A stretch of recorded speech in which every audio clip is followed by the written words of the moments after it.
विधेयक में ऐसा भी कुछ है कि कोई भी वकील जो है एक ही जगह पे वोट कर सकता है, वो कई जगहों पे बार काउंसिल में उसका रजिस्ट्रेशन नहीं हो सकता है। अब विस्तृत जानकारी तो इस पर नहीं है, लेकिन हम लोगों का जो विरोध का कॉन्सेप्ट है वो सरकार के कॉन्सेप्ट के बिल्कुल विरुद्ध है।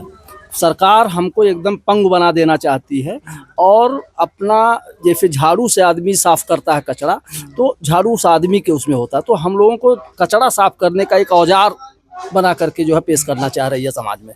जबकि संविधान ने हमको जो मौलिक स्वतंत्रता दी है अभिव्यक्ति की, पीड़ितों की लड़ाई लड़ने की, उस पर एकदम बिल्कुल अंकुश लगा करके अपने अनुसार चलाने के लिए, बाध्य करने के लिए कानून लाया जा रहा है, जो एकदम संविधान का सरासर उल्लंघन है।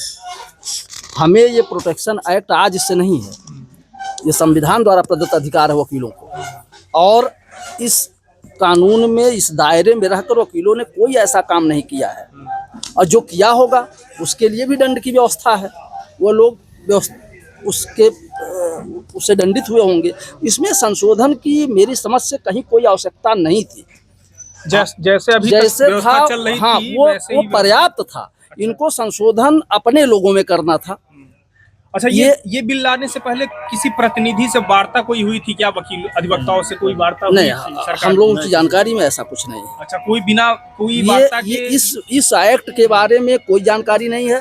हम लोगों की बरसों से मांग अधिवक्ता प्रोटेक्शन एक्ट की चल रही थी, समझ रहे हैं ना, और उसको एकदम सरकार टालते जा रही थी और आश्वासन भी दे रही थी कि उसका मसौदा तैयार हो रहा है, ये हो रहा है। उसके पहले ये वज्रपात अधिवक्ताओं के ऊपर कर दिया, वो मांग नहीं पूरी हुई और दूसरा उसकी कोई चर्चा नहीं, हमको एकदम बिल्कुल जकड़ दिया गया।